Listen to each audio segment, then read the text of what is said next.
Whether you're moving your body, whether you were crying, whether you were laughing, whether you were breathing heavily, whether you were shaking, all of these is just releases. And adding humor wherever it's appropriate is such an easy way to go, oh, not only do I want to come back and do the healing even more, it's safe to do and it's fun. I so often got trapped in the healing is this stuck energy, really horrible. I'm diving into the deepest deeps. I'm crying every day. And like, I needed that part of my life, but then now going, I was a bit silly for thinking that, wasn't I? I'm not lovable? How silly. That's ridiculous. I'm so lovable right now.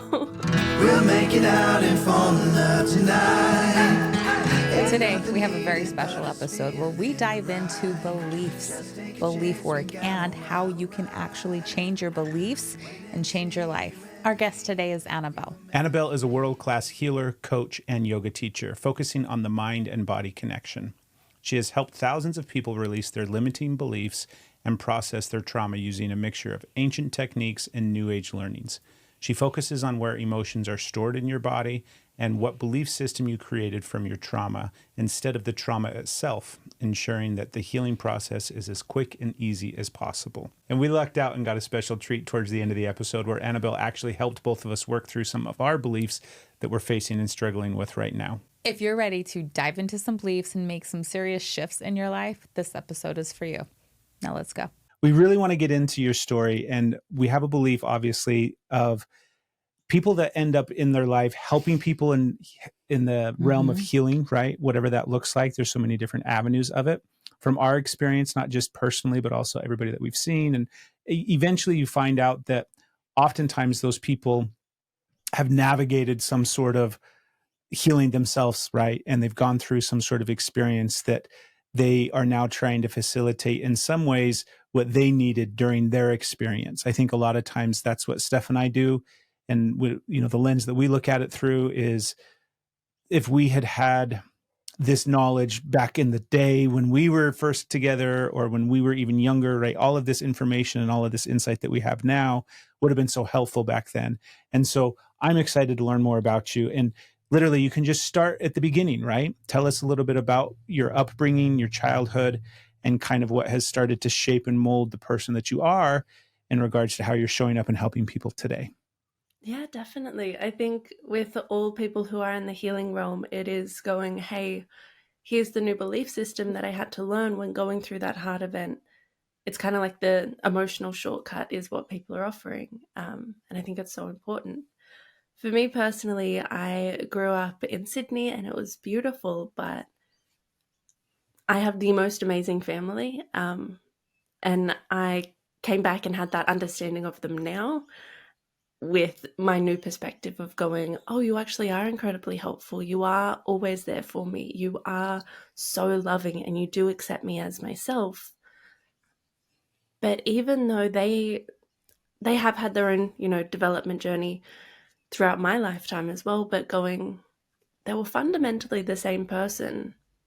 Why, when I was growing up, did I feel so unloved, so unseen, so unappreciated, so unworthy, so absolutely horrible, and had so much self-hate? When the environment hasn't changed all that much.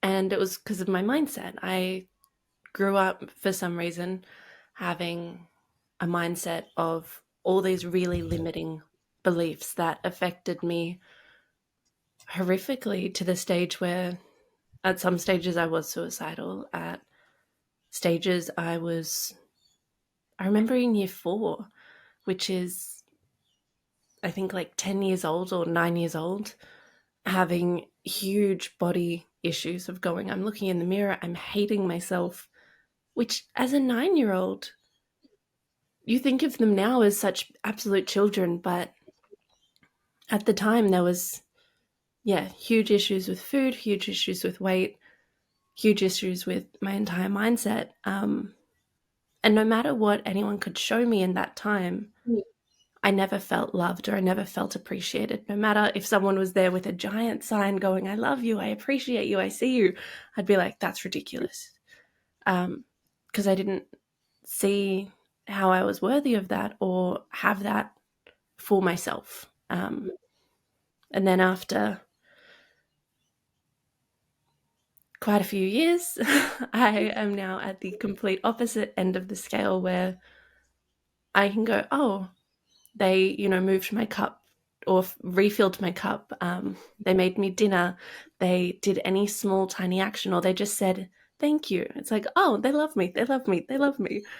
Not only do they love me, I'm worthy of it. I love myself. I have a much better relationship with food and my body. I am so able to see that the environment that I have and surround myself with actually doesn't impact me that much at all.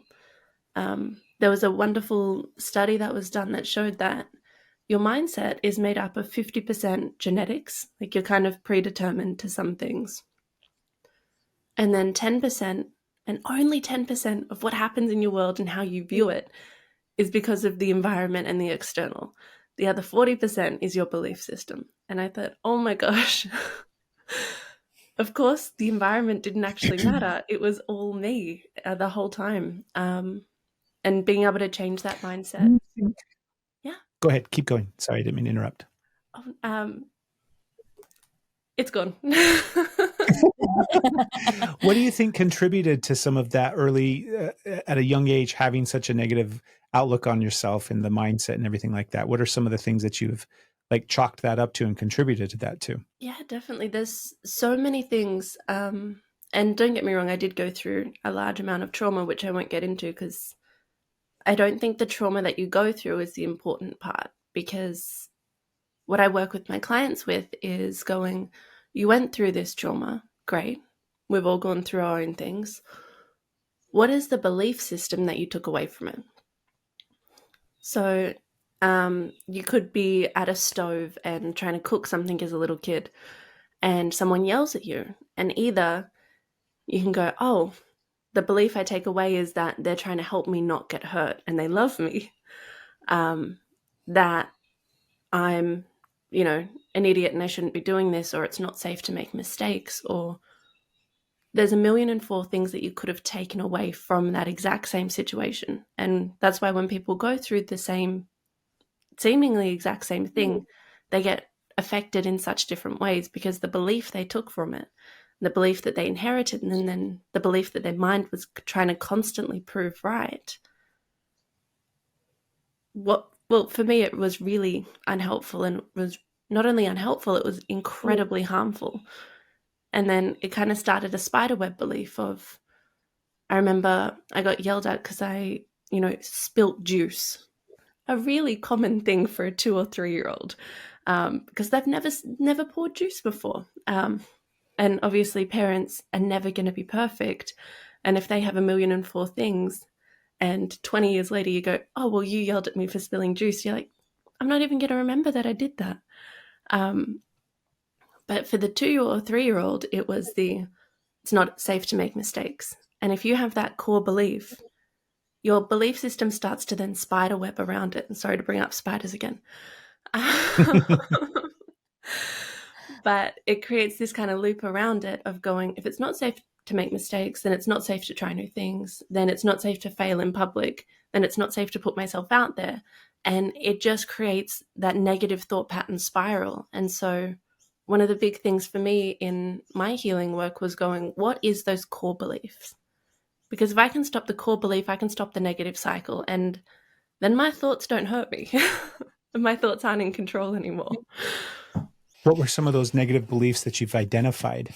The most important one to me, because I ended up traveling the world and doing this healing modality called Psychokinesiology, where you literally find the core belief with people. And so I worked with over 6,000 people so far, and from different places around the world.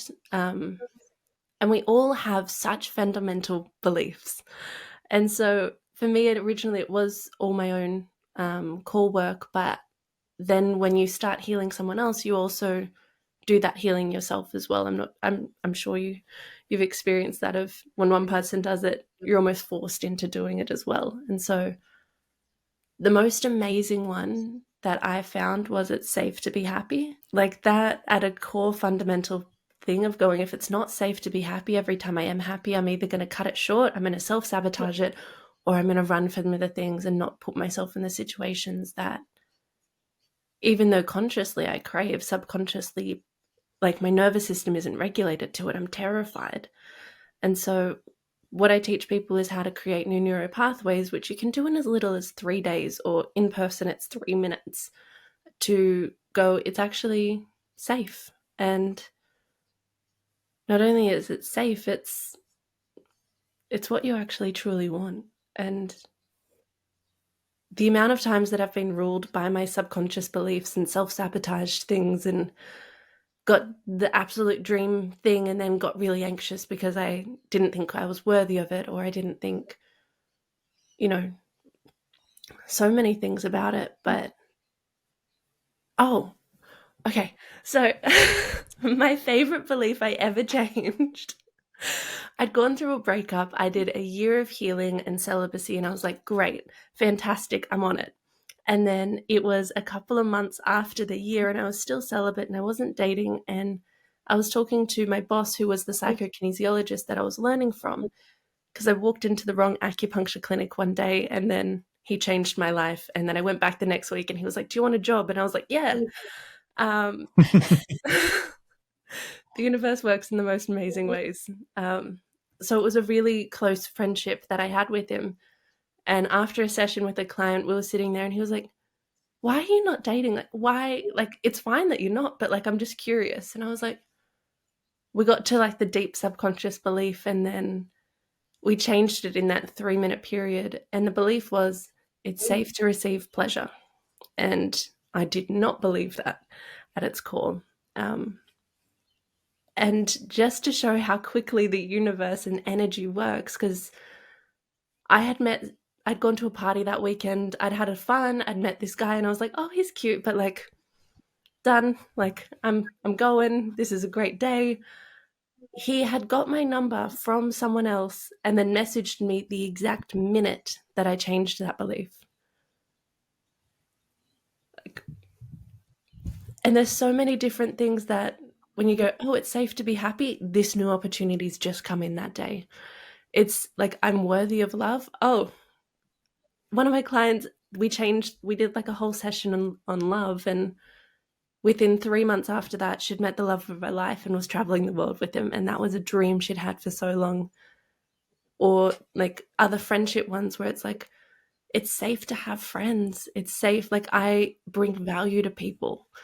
And we did a session on that. And she was like, I don't know what changed. I haven't changed at all, but people just start talking to me. You're like, it's that subconscious belief that you're working from. It's easy once you get to that belief system. I love it. I'm so obsessed with it. So this is amazing. Okay, so you're looking at, just like for these two beliefs right here, you have like, it's safe to be happy, it's safe to receive pleasure. You had these blocks that you were able to identify. The universe led you to this place. And is it psychokinesiology? Is that what you're saying it is? Absolutely perfect. Yeah. Oh, okay, awesome. You did way better than that of me. I was like, what is it? Because I got the kinesiology part, and I'm like, but anyways, go ahead. And that you're saying that you can heal or like transform a belief in person in 3 minutes.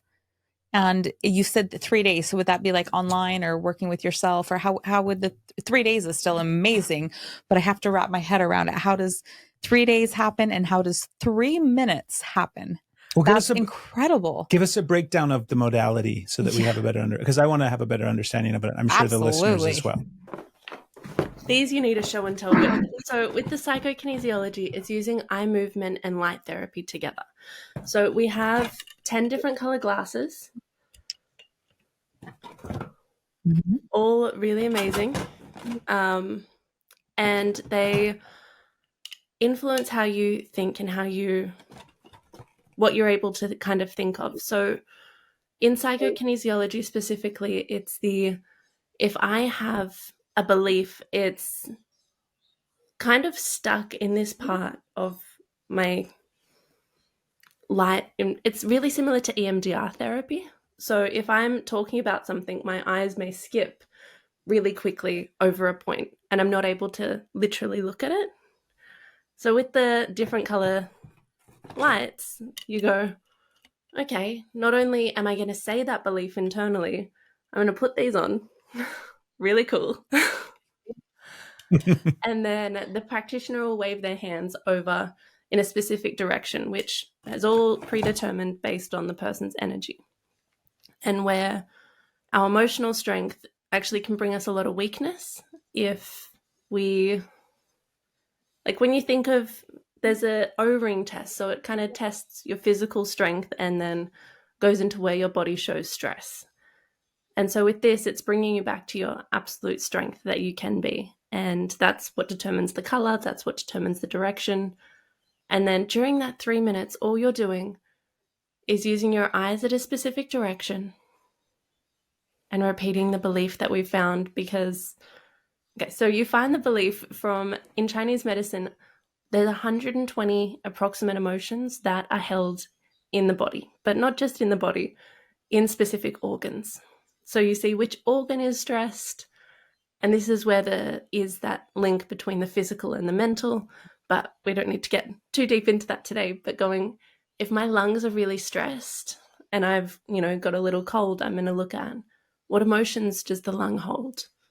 What can I then journal about? Say one of the emotions in the liver is frustrated or angry. How do I relate to that? And then people can do it at home by going, there's just anger is, and then 2 minutes, and writing down little beliefs of anger is a good thing, anger is really harmful, whatever it is, and then reading through it and going, is this true, first of all? And then, is it helpful? So happiness is safe. Happiness is scary. But obviously in person or online, it is that 2-hour dive into it, find the belief system based on stories of you go, how do you relate to anger? Or what's the last time you were angry? Because it's the same belief system of when you were traumatized. But not having to dive into that trauma is so much easier. And so from there, oh, yeah.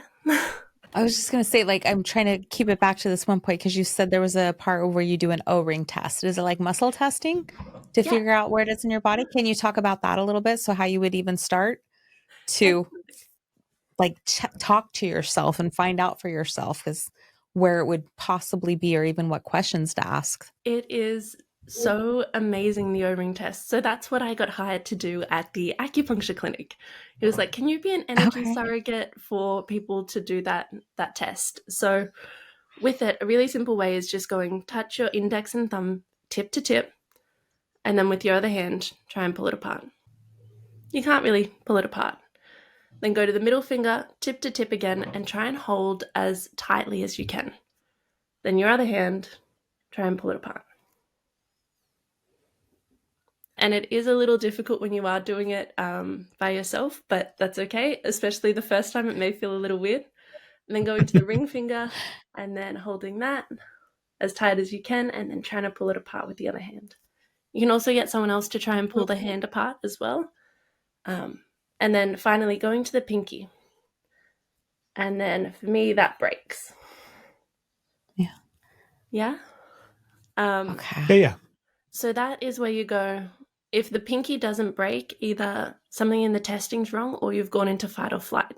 So all the energy and all the stress in your body has gone to your extremities, and that's when women are like, I'm going to pick up this car off my baby, because they've got all that emotional strength, and that's how amazing the body is. But that's also how you can tell I'm not stressed. And then going, I didn't break on the ring finger, or maybe I broke on the middle finger, index finger, it doesn't matter. The more fingers, it does show that you are physically quite healthy and also a mental. Sorry about that. And then also mentally quite healthy. You're not going through a whole lot of stress at the moment, because if you are going through a lot of sadness or a lot of grief, you feel that in your body and you go, I'm not going to go for a run today. I'm really sad. I've got no energy.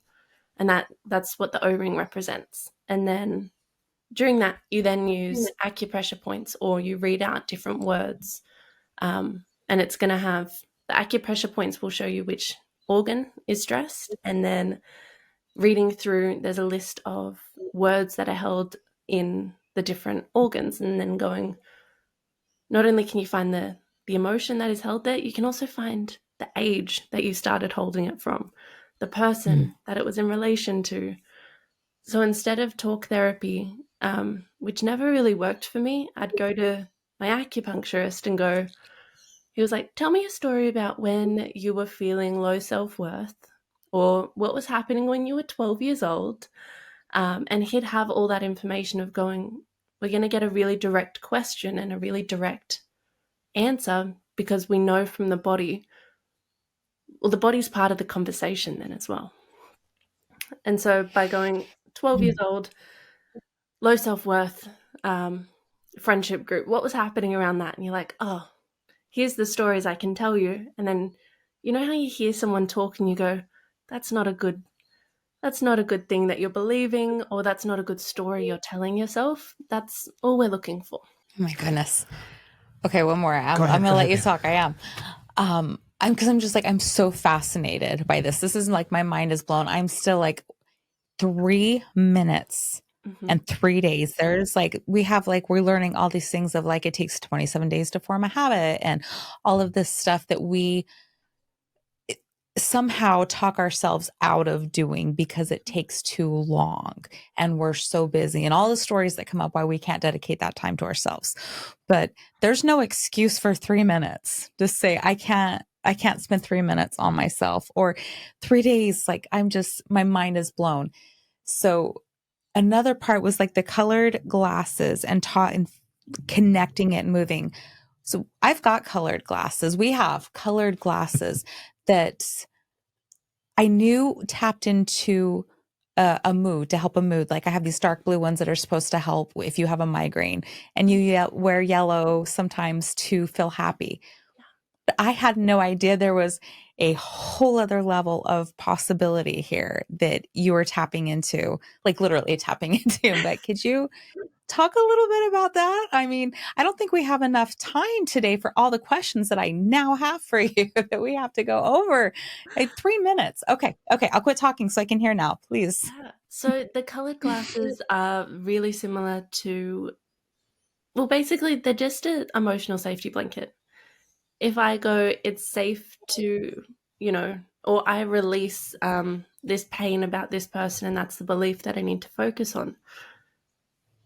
I for one notice that my body gets really tense when I even start talking about a certain topic. I am like frightened. I go into like fists, and I'm like, how can I protect myself?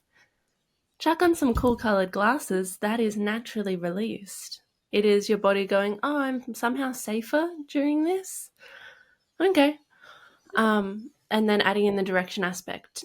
But one thing I do want to get to is the 3 days. So it's not even 3 full days. It's 10 minutes a day for 3 days of going, once you've found the belief, which, especially if you have a really loving partner like you both do, and going, we can have that conversation. I can bring up that difficulty, and I can tell you the story that I am telling myself because I feel safe and vulnerable with you. And having your partner be there as this absolutely divine mirror.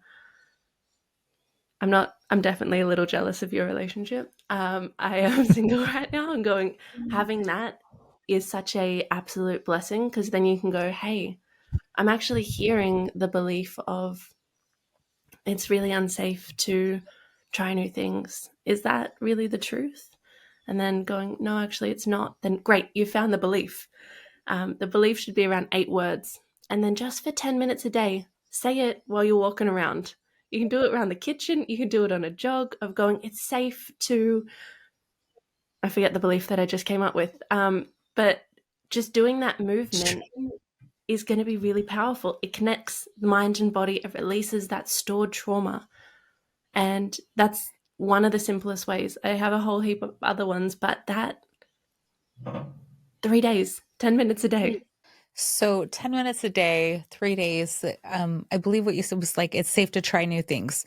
So if I feel stuck in that and it's not safe to try new things, I can walk and move and consciously bring my attention to, or saying it's safe to try new things, or it's safe to speak my needs, and just like moving with conscious thought and maybe a pair of glasses. And I'm literally shifting that belief system and can have a completely different neural pathway in 3 days. Yeah, 30 minutes technically. We just want to push pause and really thank you for tuning into the podcast today.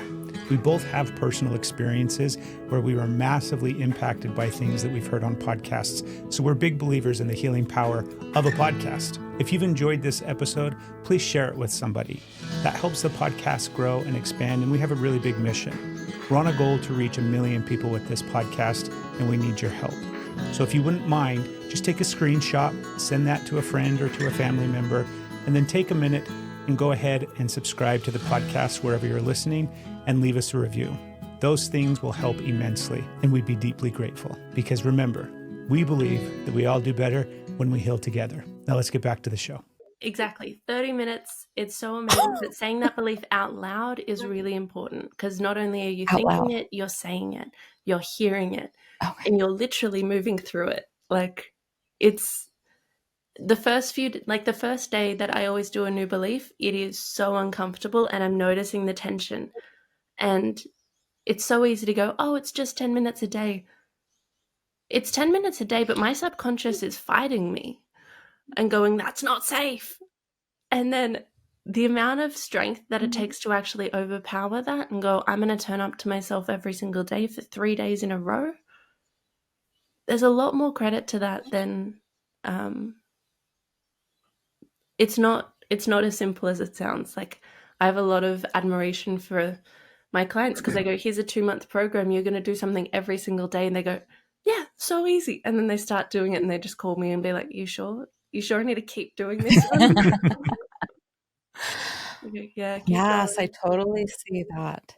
We're so quick to dismiss it. We're so quick to say, like, I can do this, until we start doing it, and then nope, that's too much. That is too much. And I'm thinking of like a belief around even that, like to say it's too much, I can't do it, I'm not worth 10 minutes a day. Like, I am, even starting there, I am worth 10 minutes. I am worth 10 minutes. Just like all the possibilities that you are opening up. If it's hard to go right for that belief of, I mean, maybe you can, I'm not saying anybody can't, but like, I could totally see there's things that are really, really, you can think them, but then to say them out loud is a whole other thing. Yeah. To try and hear somebody say, I am worthy of love. But then to say that out loud, you're hearing yourself say that. I can absolutely see how that could just shut somebody's throat down and not allow them to speak it, which then will create that belief even deeper, because now you can't even say it. So I see how hard that could be. What can somebody do if they're working on that, and just to simply say that is too much? How do you help them through that? Humor. I think adding lightness to it, of going, a session doesn't have to be really hard and sticky and full of discomfort. It is so easy to go, yeah, this is a really hard topic and you have held it for so long. And first of all, there is obviously the other, like, absolute techniques where humor is not appropriate sometimes, but going, if you can start looking in the mirror and going, can you think it? Okay, that's one step. Let's do baby steps then. But then other times it's like, say it. Or like, I am worthy of love. I am worthy of love. And again, and say it, and say it. And so laughter is that release of energy as well, because whether you're moving your body, whether you are crying, whether you are laughing, whether you are breathing heavily, whether you are shaking, all of these is just releases. And adding humor wherever it's appropriate is such an easy way to go, oh, not only do I want to come back and do the healing even more, it's safe to do and it's fun. And I so often got trapped in the healing is this stuck energy, really horrible. I'm diving into the deepest deeps. I'm crying every day. And like, I needed that part of my life. But then now going, I was a bit silly for thinking that, wasn't I? Like, that was, I'm not lovable? How silly. That's ridiculous. I'm so lovable right now. And doing that even with myself, of going, that's silly. That's ridiculous. Yeah. I definitely have a tendency to steer towards the darker side of healing. Like I have a story around it that it's really interesting because recently I had this experience, and recent is relative, right? We always talk about it from this recent perspective, but I don't remember what I did yesterday or if this happened last week or 6 months ago or whatever, but shadow work, going into the darkness, facing those demons, doing that type of healing work in a sense was what I felt most comfortable with. And anytime things would steer towards lighter topics, or even the things you're talking about of bringing joy and laughter and light to these things, it's much, much harder for me to do that. Like I would much rather sit in dark, heavier, just difficult topics than, what am I? You're Go doing a ahead. good job. Like you I are. don't think so, but go ahead. You're really, really good at shadow work. You're really good. You're not afraid to go to the scary places and help yourself and help others out of those really scary places. But you were saying that the lighter things, when things got to be easier, the humor, that there's something that was pulling you, that was repelling you almost. Yeah. It was just, it was a matter of like, I recognized that I had this belief or this persona or this idea of myself that was that darker side of things. And it was a matter of trying to like really set that down and looking at the more, not just positive side of things, but because it's so much easier to focus on the negative things, right? It's so much easier to see those things about ourselves. And that's been a big part of my journey, is just recognizing all of those stories and all of those programs and all that negative belief patterns and thoughts that I had weren't true. I mean, it's a lot of what you were talking about. I want to go back to, you were talking about some of the emotions that get stored in the body from, in your liver and all the different things that Chinese medicine teaches. So I'm really fascinated because I see some of your content sometimes and I'm like, I know that, because I totally believe that we store stuff in our bodies and that our body represents all sorts of different emotional stagnation points and different things like that. And so I want your take on something if you're down for it. Yeah. Because I mean, I'll give you my take on it first and foremost, but then I want to hear what you have to say about it, because I tend to get injured on the left side of my body. Mm-hmm. And it is typically, like right now, over the last several years, it's been my hip and my knee. And I know those are different than organs, but those two, like even my ankle. So it's like my left leg and my left hip.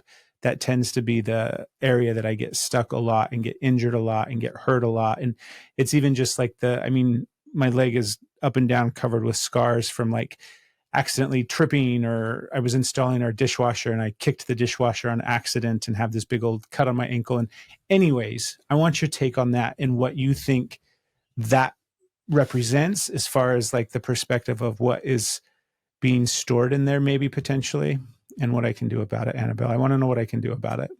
This is my favorite topic. But before I get into it, I just want to say there is such a depth to being able to sit in that shadow without having to bring joy in. And there is such if someone is sharing something with you, or if you need to go through that point yourself and there is no possibility of light, being able to actually sit in that darkness there's such a power to it that so many people can't do. That is amazing, first of all. And Thank you. do you want the harshest call out for the left hip? Because Absolutely. Like we can just go straight at it. Because I have in my mind, it's feminine because it's on the left side of my body. So I always look at it from that perspective, right? Left is feminine, right is masculine. I connect it to like sacral stuff, root stuff in regards to like the chakra system. And then, yeah, that's kind of like the general idea of my thought process around it. But yeah. So when I come up with beliefs for people, I did a whole lot of work for, like, the acupuncturist learned all about the Chinese medicine aspect. I also learned Himalayan Kriya Yoga, which also talks about different emotions in the body, and it's more the joint aspect. I also take a lot from Louise Hay. She's written some beautiful books, as well as a lot of just different therapy from CBT and EMDR and things like that. So looking at the left side of the body, you'd go definitely feminine. Great job there. The hip is, definitely the knee and ankle, especially all root chakra. However, they are all joints, so it's all about that flexibility and grounding into the feminine. And the feminine, from what you've just said beforehand, of going, you gave me permission to go there, so I'm going to go it. So it is that pain and discomfort, and especially because you did just share that healing and the emotional side is always that darkness, and darkness, like the pain of it all, of going, the feminine is pain. There's a bit where I would look at, where is the feminine joy? Where is that healing work? Where is grounding into the feminine aspect really pleasurable? And so going, is it safe to receive pleasure? Is that one, or like a different belief around that, especially when the knee is flexibility, but there's a stubbornness to it, I think, as well with the knee. The ankle is about really similar topics. And the hip specifically, is it more the inner hip or the outer hip? I guess it would be the outer hip. Okay. Like it oftentimes is like, I mean, it would be like the sciatic and kind of like the outer part of my hip. The inner hip holds a lot of shame and guilt. So it's good that, well, it's not good. It's okay for any emotion to be there. But the outer hip is more the glute area, which, sorry, I'm literally tapping into where I think that emotion would be, to be like, what's coming up mentally? But it's all that, grounding into the emotional aspects, grounding into the like feminine. So going, what is the feminine to you? And then what is, please answer. Well, before I answer, I want to ask you another question, because I was sitting here listening to you talk, and you and Steph having a conversation, and I'm really curious, Annabel, how much of your work do you feel like is from that intuitive place of connecting to energy and working with people? Do you feel like a big chunk of what you do is kind of in that realm of intuitively tapping in and kind of navigating that space of it? I think now it is. However, it is now because I spent 5 years learning about it all. So I don't know if you've read that Malcolm Gladwell book, but it's like when someone looks at something and they go, that's not right, but I don't know why. I think intuition is always built on what you've learned, and maybe I can't go, oh, I think that because of this exactly, because I've read so many books on the topic, I've understood it, I've worked with so many clients, and I've gone, oh, okay, that's proven right in these ways, or here's how I had to learn from that. But going, if there are so many aspects of it, it's kind of created that subconscious framework for me to go, okay, these are what's happened. Not only that, here's my own personal experience, here's the experience of all my clients with it, of going, this works. And whenever I try and implement something else, whether it's new aspects of beliefs, of going, how do I do it with myself first? How do I then do it with a few people first before going, this is, well, it's definitely my truth, where I can go, this is just, it's been proven so many times that I understand it. And whilst I wouldn't say intuition, but there is that, I've merged so many modalities together that I don't know the exact wording of it all, but also whenever I've had a belief or I've had a really deep pain, breathing into that. And now whenever I can actually tap into, if someone's got, such sore shoulder, I'm like, oh, okay, let me tap into that. And when I was working at the acupuncture clinic for 2 years, my job was literally to take on people's energy, and I can do that now with my clients online. And so whenever I'm working with someone, even if it is quite informal, I guess, like this circumstance, there's a bit of me that can't help but go, okay, I actually feel how that person's body feels. And so after the acupuncture sessions, we'd go through all the beliefs, we'd have all the different aspects, and I'd go, oh, also, your posture's really wrong. You need to do these yoga poses. And they'd be like, how did you know? And it's, I don't know what it is about my body, but like I can feel the discomfort of other people if I choose to tap into that. And when I do go into that healing aspect, which I think is why whenever I've gone through so many issues, it's the biggest blessing because I get to then go, oh, I know exactly what this person's then facing, and I get to help them. And so every time I go through something, there's a bit of joy to it. Again, bringing joy to the pain, which I love, but also is probably something in the last 2 years instead of probably the last 15 of my healing journey, which long roundabout way to answer the question. That was Let's get back to my knee and hip. okay. Sorry, Okay. babe. You're good. Okay. So ask me that question again. I think I'm ready to answer it. Okay. What is the feminine to you? Dangerous. Why? That was supposed to be enough of an answer. Because it's just always felt that way. It's always felt like danger. It's the type of thing where like I don't ever feel safe around girls. I don't ever feel safe around women, around feminine. It doesn't feel like a safe thing. Thank you for sharing that. That's really deep. Really, the belief that I heard straight away from that is because when we're looking at beliefs, we're looking for the core one. So there's a whole lot of beliefs, but going, first of all, we're not going to go to the feminine is amazing or the feminine is joyful, just the feminine is safe. Because we can think something's joyful and something's amazing, and if it's not safe, we're going to run from it. So for 3 days, just walking around the kitchen, and I'd actually do it without Steph around because it is a wound around the feminine. And even though, Steph, you are so loved and so appreciated, I'm sure, you're also such a key part of the healing journey to go, I'm allowing myself to step out of this so you can heal. But just doing 10 minutes a day of the feminine is safe. And what does it mean to be in your feminine? Hold on, I'm trying to sit with that belief or that idea of the feminine is safe. How could I make it simpler? Obviously I can, right? It's so silly. I'm like, hold on, Annabelle, give me permission to make it a simpler phrase for me. Because I'm like girls are safe.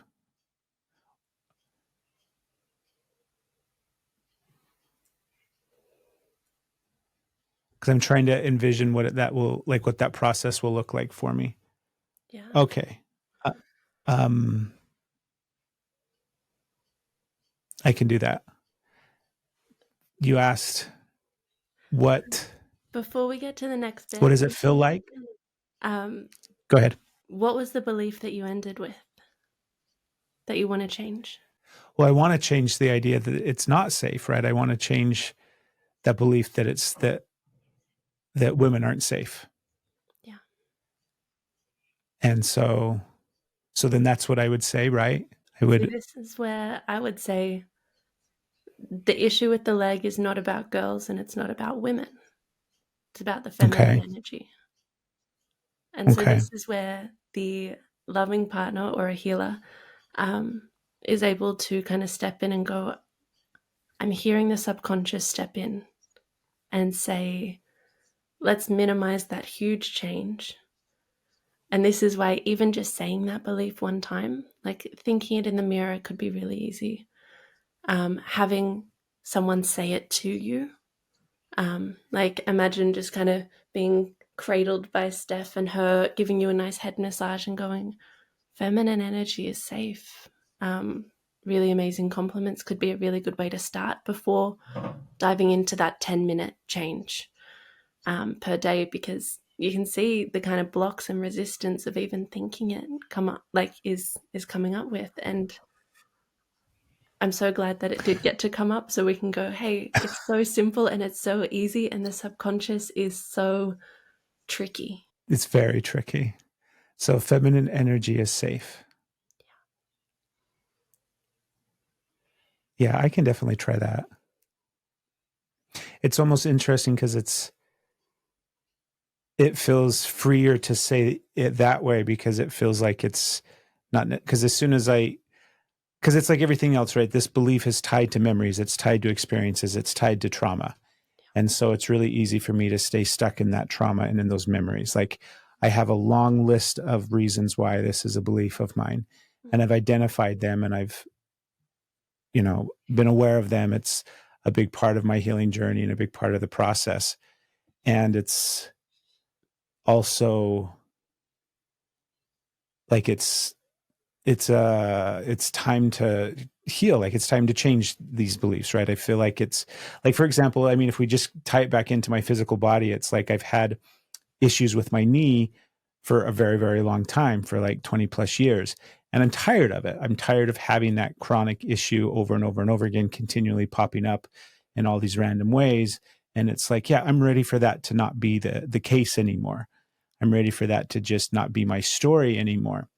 And so I like the idea of just having it be unattached necessarily from the stories and the trauma and the experiences, and just feminine energy is safe. Yeah.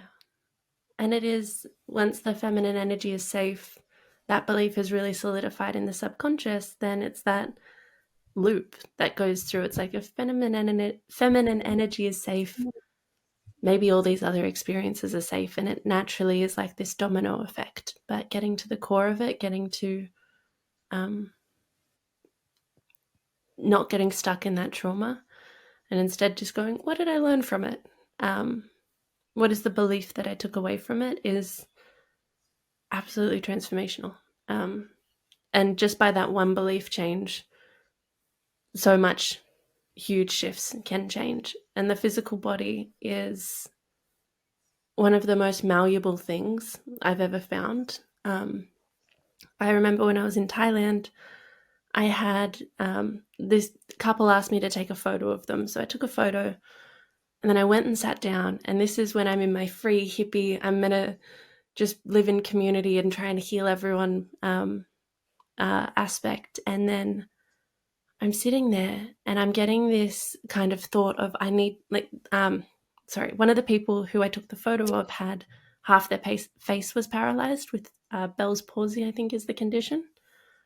And so I was sitting there and I just had the belief that kept coming into my head. And this is where the intuition came in. So even though I'd learned it, I have never experienced Bell's palsy by myself.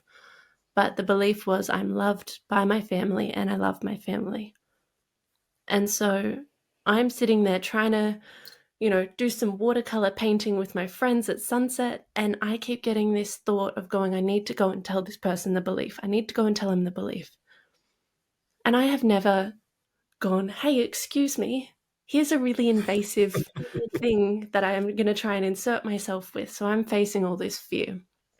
And I'm sitting there and I'm like, okay, you know what?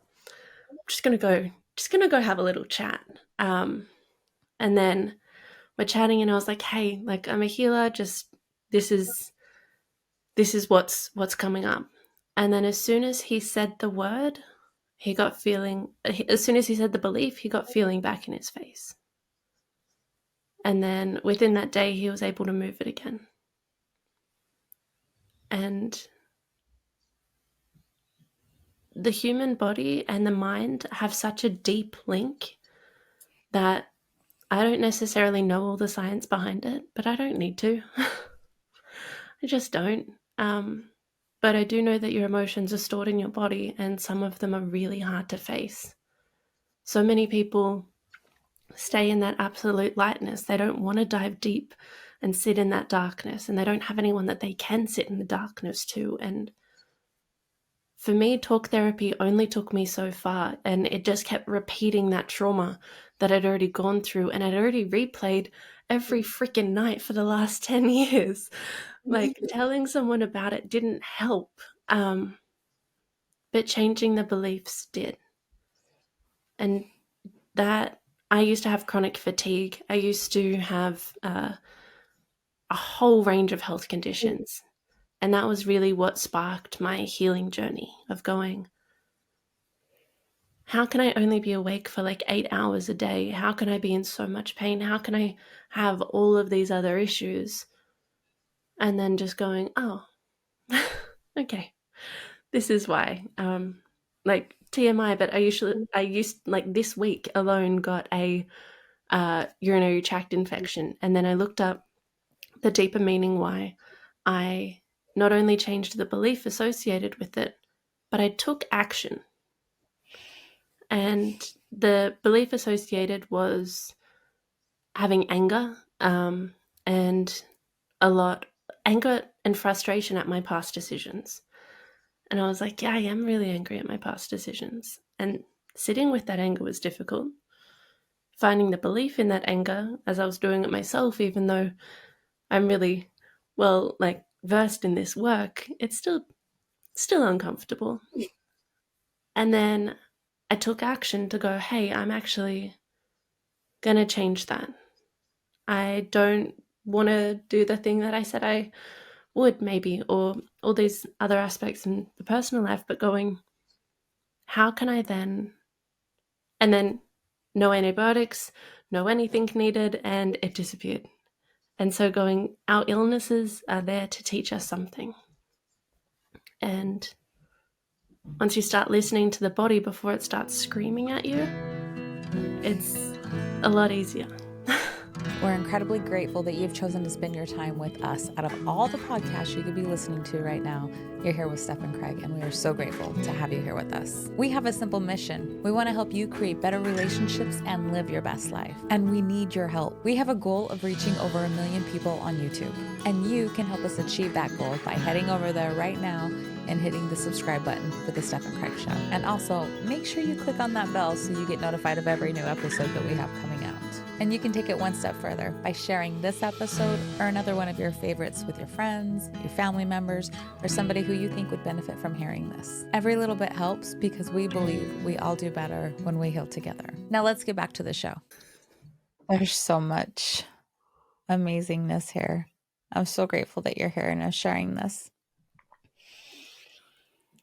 So, like, that's the part that's sticking, and that's one that I personally struggle with a lot.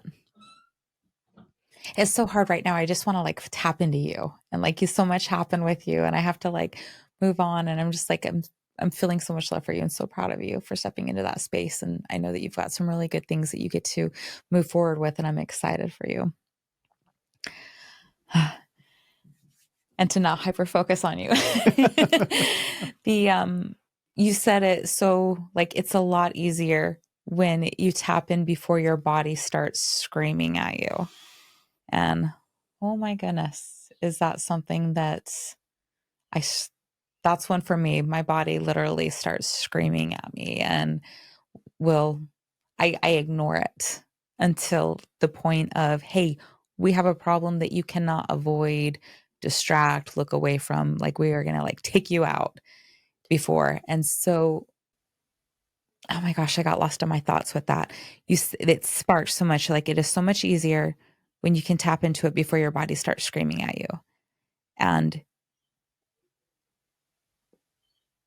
how would somebody start with that? Like right now, we've got all of this that you've shared with us so far. And I know we've just scratched the surface. There's still so much I want to talk to you about, but a lot has also happened on this episode, and we've got so much.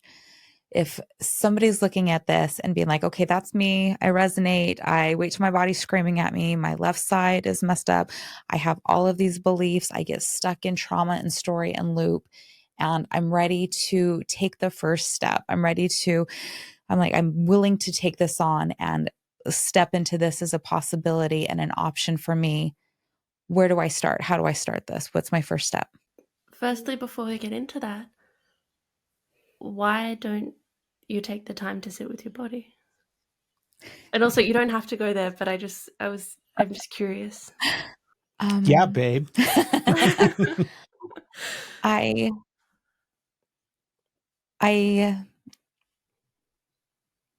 there's a lot of it that is, I don't notice it. I don't notice it, and I'm happy to not notice it. I'm happy to not see it, to not like just sitting with it. There's like, I don't want to, but why? It doesn't, okay. I didn't know that, but it just about blurted out and I had to like hold it back in. Oh my gosh. It doesn't feel safe to be in my body. My body doesn't feel like a safe place for me. Just take a Okay. moment and a breath with that, because that's heavy. I'm already ready to move past it. I hear you. My body doesn't feel like a safe place for me. I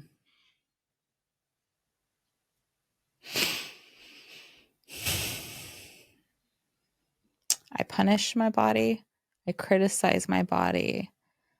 I do a lot of things to keep myself out of my body and to keep others away. It's like,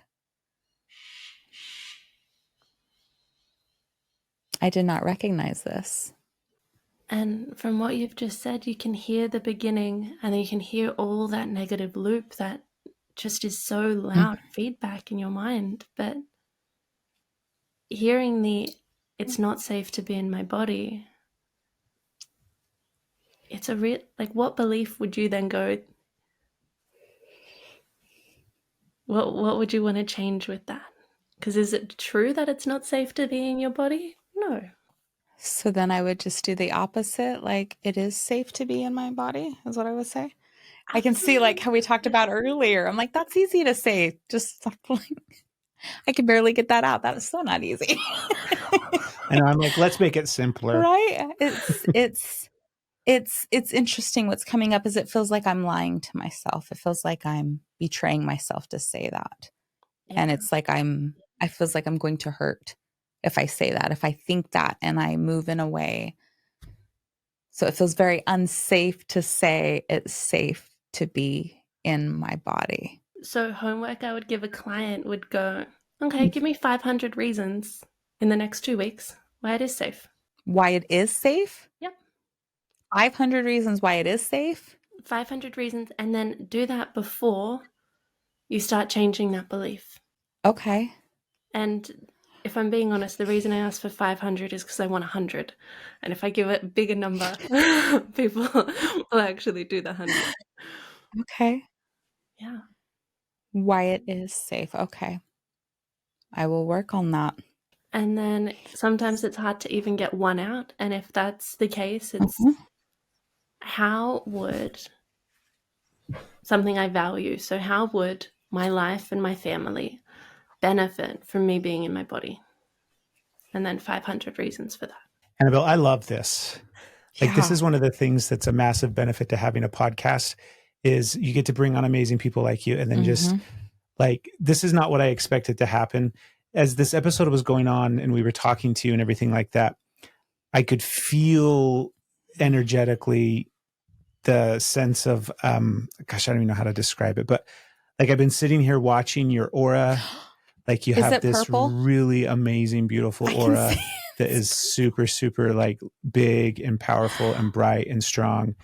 And it's just like, I want to highlight a few things because I think a lot of people, see if I can find my words here and put thoughts together in a meaningful way.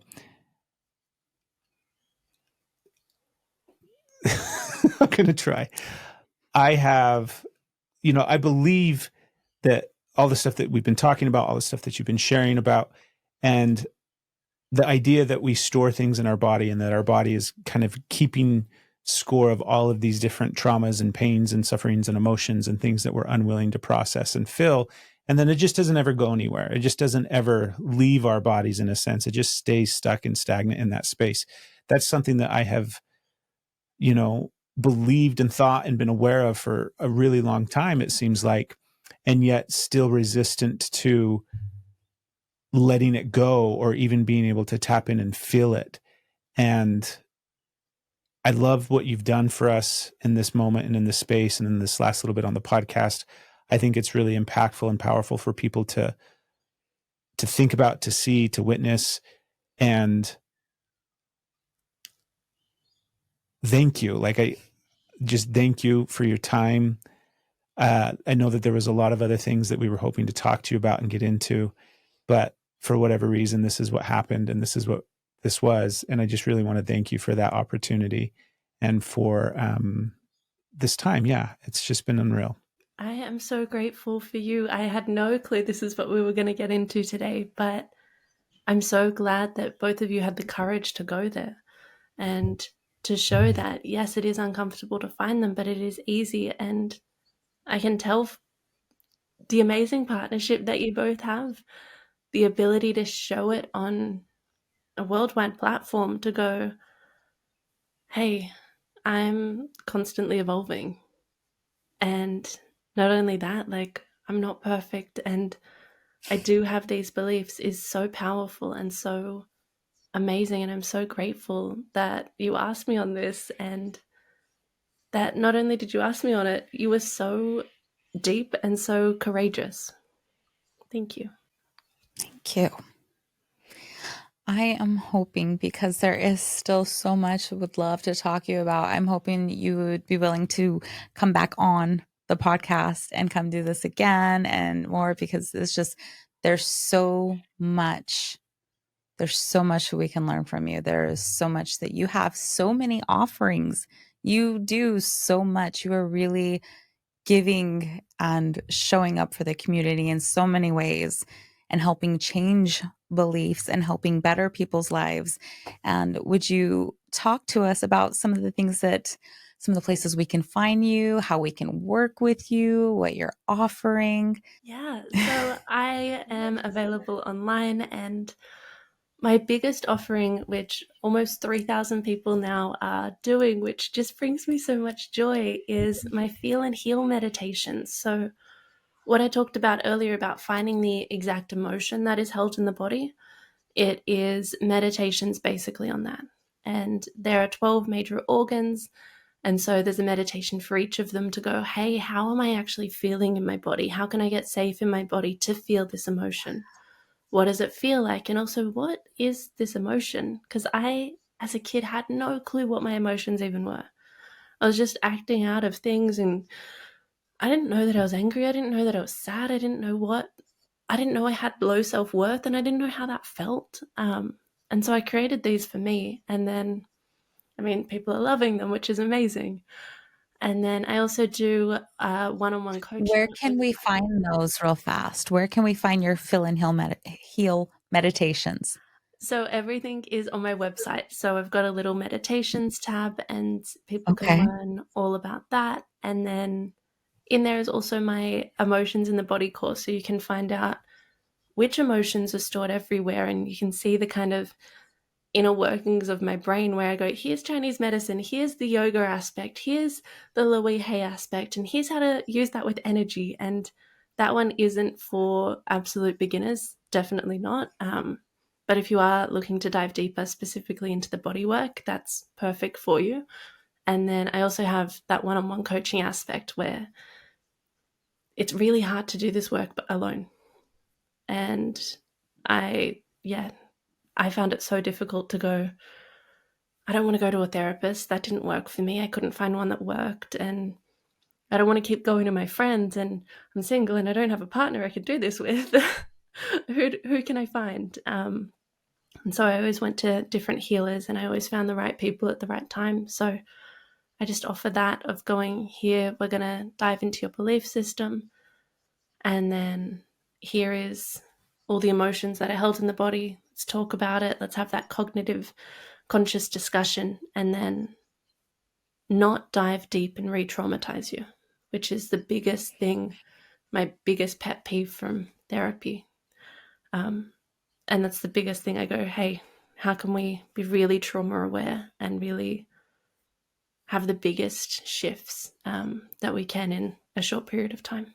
And what's your website again? AnnabelsGlasses.com. Perfect. We're going to share all in the show notes and everything like that so that people can link to it. Go ahead. Obviously, like also your website, but you are all over social media, and there is so much that you're putting out there that you are walking through. You're giving healing tips. Just this morning, I was like, Annabel says to tap here if you're feeling unworthy. And I was just like there is so much you are putting out there that is so helpful. We were joking about it where she was sitting there like, Annabel says I need to. And I'm like, baby, you're going to give yourself black eyes for the episode later. So to definitely also check you out on all your shows, on all social medias. Yes. And what were you going to say? Doing YouTube videos, but not only YouTube videos, adding different belief systems into them as well. So it's using yin yoga to then change your belief system as well, because it's the mind-body connection we're going with. And so they are some beautiful new offerings as well, which, I mean, I love them. So everybody go subscribe to Annabelle's classes everywhere. Go to her website, sign up for courses, meditations. You have the opportunity to work with her one-on-one. And you can see from this episode how powerful and impactful that is. And this was just in a very relaxed setting on the podcast. I can't even imagine the depth I'm sitting here processing. Oh, no, there's a lot. 40-year-old beliefs, babe.